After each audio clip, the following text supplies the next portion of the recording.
الحمد لله رب العالمين الصلاة والسلام على خاتم النبيين وعلى آله وصحبه أجمعين أما بعد فأعوذ بالله من الشيطان الرجيم بسم الله الرحمن الرحيم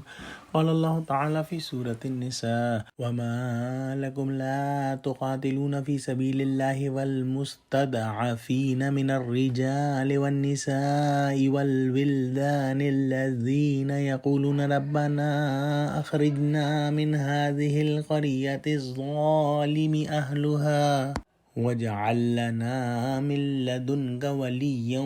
وَاجْعَلْ لَنَا مِن لَّدُنكَ نَصِيرًا۔ ترجمہ: اور تم کو کیا ہوا ہے کہ خدا کی راہ میں اور ان بے بس مردوں اور عورتوں اور بچوں کی خاطر نہیں لڑتے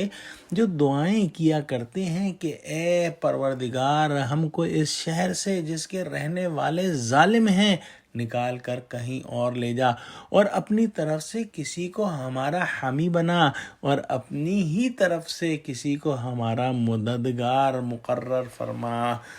ہجرت کے بعد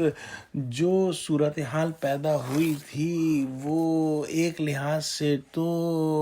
اچھی تھی کہ مسلمان جو ہے ان کو ایک مرکز جو ہے میسر آ گیا تھا مدینے کے اندر، لیکن اس کا ایک پہلو یہ بھی تھا کہ جو مکہ معظمہ کے اندر بزرگ اور کمزور اور بیمار مرد اور بچے اور عورتیں جو اللہ کی راہ میں نہیں نکل سکتے تھے وہ وہاں پر رہ گئے تھے، اور اس کی جو کیا کہتے ہیں صورتحال تھی وہ یہ تھی کہ وہاں پر جو کفار تھے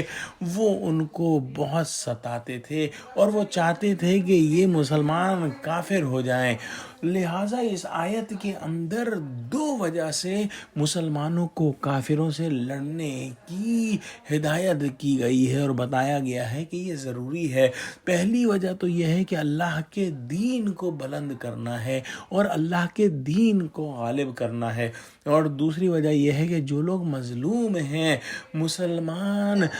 کے ہیں لیکن کافروں کے ہاتھ میں بے بس پڑے ہیں، ان کو چھڑانے اور خلاصی دینے کی وجہ سے جو ہے ایک جو ہے وہ مسلمانوں کو لڑنا چاہیے کفار سے۔ یہ لوگ جو مکے میں رہ گئے تھے اور مجبور تھے، یہ اللہ کی راہ میں جو ہے وہ نہیں نکل سکتے تھے، لیکن دعا کرتے تھے کہ اے پروردگار ہم کو اس شہر میں جہاں کے رہنے والے ظالم ہیں نکال کر کہیں اور لے جا، اور اپنی طرف سے کسی کو ہمارا حامی بنا اور اپنی ہی طرف سے کسی کو ہمارا مددگار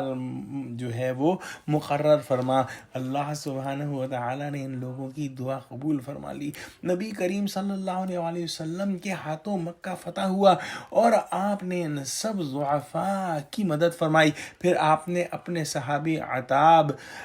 ابن اسید کو مکے کا والی بنا دیا۔ انہوں نے ان ضعفاء کی حمایت اور مدد کی، یہاں تک کہ یہ لوگ سب سے زیادہ عزت والے ہو گئے۔ یہ جو ہے اس آیت کی تعویل خاص ہے، لیکن اس کی تعویل عام جو آج بھی جو ہے وہ